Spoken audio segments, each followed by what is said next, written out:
Okay, first up in Top Secret, as you know, we are working on a game called The Great Search. And on The Great Search, we have a little bit of gameplay. Don't worry, it works on Android and Android phones and derivatives of Androids. What about Android, though? Yep. What about Chromos? Yep. And also, of course, iOS and all things we're using Godot. So it should work pretty much everywhere. What about Linux? Yep. Wow. And so I'm going to check out the progress maybe every couple weeks or so, where it's at, showable form, and we're gonna make a little video. This is from Trevor, so check it out. It's about a minute or so.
All right, and for this one, I was going to start at like at the end of the story, Okay. which is like this is probably going to be the Fruit Jam logo we're going with. Right now, we like it, and we weren't really sure if we are going to go with the Fruit Jam name, but it really kind of We thought. it grew on us. Yeah. We have a lot of other options, but people naming things with fruit in game consoles has been going on for a while, and so I did want to show a little bit of the process. So, Okay. so this was like one of the things I was like thinking of, these like kind of dots that are fruit that could like kind of come in different ways. The pineapple's kind of funny. Yeah, and I thought like these are kind of interesting. So I'm like, hey, Brucey's our lead designer. I'm like, hey, let's like figure out if there's a way to do it in some way. I like some of the Pearl Jam art over the years too. I didn't tell them anything about how they put like P and then J in some of their things. But it looked like there was like a couple strong ones here. So we're like, okay, let's look at it in black and white. And then we came up with this. And then, okay, it's like, it's Fruit Jam. Fruit Jam. So, gives you a little bit of an idea of how a bill becomes a law. But we're also thinking of how we're going to do animations and how it's going to be on a PCB. And today in our internal meeting, I was like, what's funny? We're launching a little tiny game console, live, open source, in front of everyone. And just, we'll never launch the Xbox 720. Like it's an entire nation state of people and involvement and licensing. Pigs had to die. And licensing and like the entire world. Like it's so heavy. And so it's maybe as one person you can have an impact in that, but you could make your own little gaming console right now with a $1 chip that does like Mac emulation. So anyways, that's super cool. So we have a lot of videos. And we're going to go through them. This one's clickety clack. I'll play it and then we'll hop on to the next one. And then let's see, we've got like 3 or 4 minutes of them. So buckle up and then we'll see on the other side with some questions. Get your retro on. Yeah. Hey, Lady Ada, what's a clacking? Clicking a clacking. This is my Solenoid driver from I2C board that I designed a couple months ago, and I'm finally wrapping it up. It uses an MCP 23017, and that has 16 GPIO pins connected over I2C. I have 8 little solenoids here. And then actually the test program I'm running right now, what I do is as I ground each of the B port pins, it will control the matching solenoid. It's a good way to like kind of test, making sure they all activate and they're really nice and fast. I've also done like a demo where it turns all the solenoids on, and that worked fine. So this is good to go. I'm going to book these up and get them into the Adafruit shop. Only change I'm going to do is making the board a little bit taller. I'm going to add LEDs to each of the I/O pins because I think that'll be useful for people to see. Okay. All right, sweet. Clicky clack. Lady Ada, what is this? This is my RP2350 based Fruit Jam mini computer, and this is a board that I designed with the RP2350 chip that has like 2 USB ports with a hub, on-off switch, lots of buttons, HDMI, DVI output, audio, and USB. And it's kind of designed to be able to run or create like little computers. And so one of my favorite computers, the one that I grew up with, was like the Mac 512K. Get close to that Chicago font. You know, sometimes we see like restaurants with a Chicago font. We're like, how did you even get that? Can you go to about this Mac? This is on a Fruit Jam. Yes. Keep that in mind. So this is running Pico Mac. But what's cool about this is Jepler spent the week porting it to use HSTX. So this is on the RP2350 and it uses the DVI output. So you don't need like VGA connectors or resistors or whatever. You plug it in and then there's a little memory thing you can tweak it. And because it's running on the Pico 2350, which has 520K of RAM, you can give it a ton of extra RAM and so you can run programs on it. So right now I just have like the system font, and what's really neat is obviously like mouse is working, which is cool, using PIO. So you're not using the native USB, you're actually bit banging the USB, and it's doing low speed mouse just fine. And then if we go to like keycaps, for example, and you come out a little bit, you can type, well, except I can't type, hello world, Mac rules,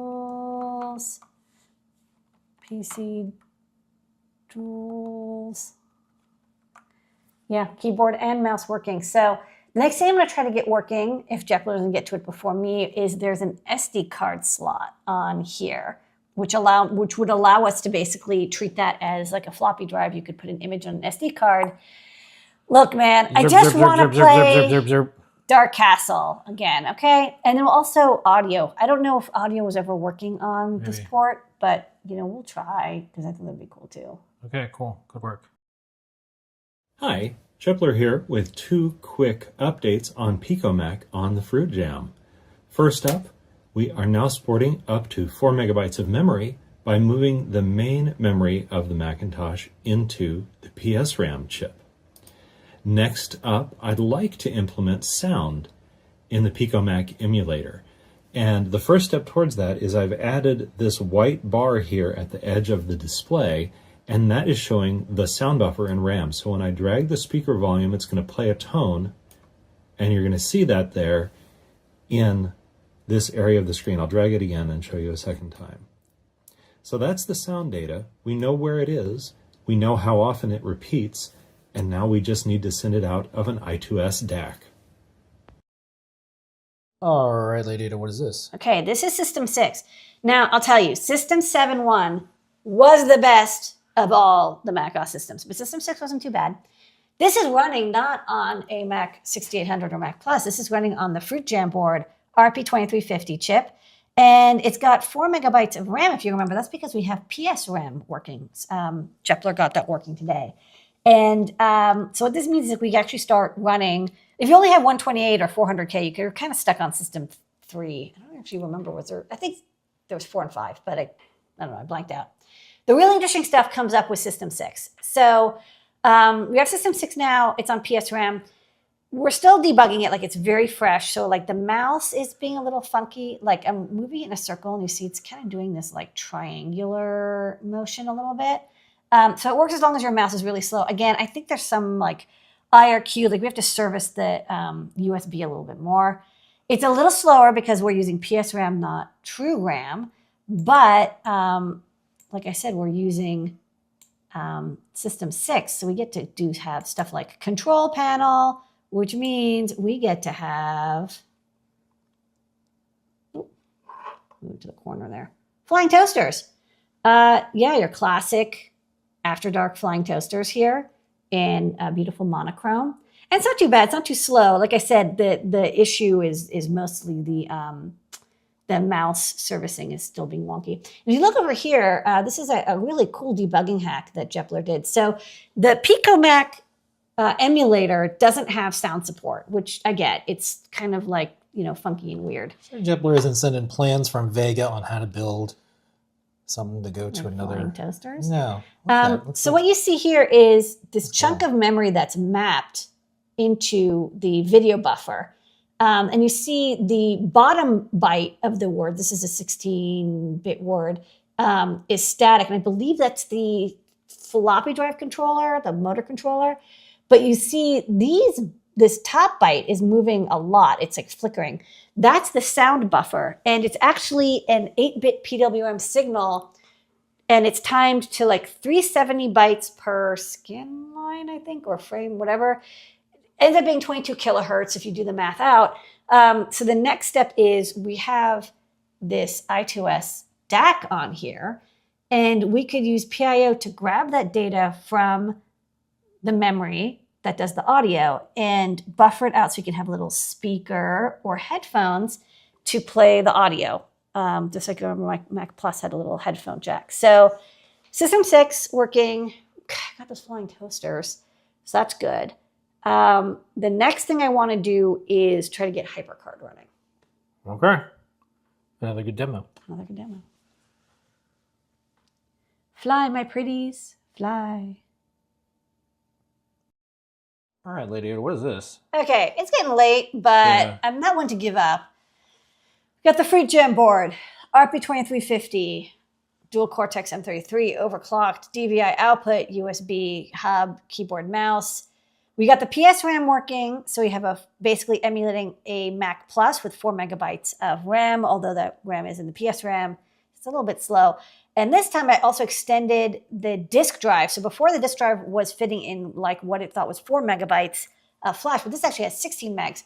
So I made a 12 meg disk, which means now we can fit HyperCard on there. Yeah. So HyperCard, for those who don't know about it, was a program that let you make multimedia. You could have animations and graphics and buttons.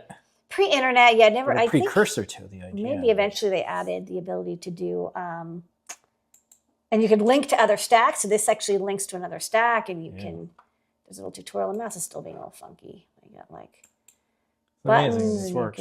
You know what's interesting is this is a computing experience that brings back memories that how often had you have to think about clicking through HyperCard? Protect your stack. It's been a really long time. And then we wanted to like give a shout out to a friend of the Fruit. Well, I'm going to send this to Bruce Sterling as soon as we post it up. In case you're like, I want his email address.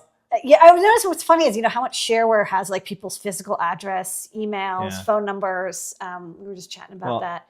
So Bruce just did a keynote at South by Southwest again. Yeah. And so as I'm looking at that in his recreation of like tricorders and stuff, I'm going to send him this. They didn't have a license yet. They were not like, for commercial. What is It's literary freeware. I wonder how that license what does is it doing. even mean? Okay. Okay, so you can page through this. Yeah, like could email. Hey.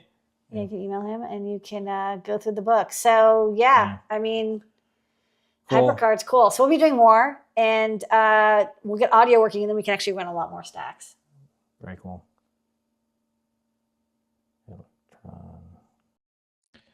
Sorry for doxing Bruce Sterling. We're friends with him. We email him all the time. That's the animation we're thinking of doing for the thing. So we have some ideas on how we can make it real, because we have sprites and other things. So that's top secret this week. There's a lot. Get back in that vault.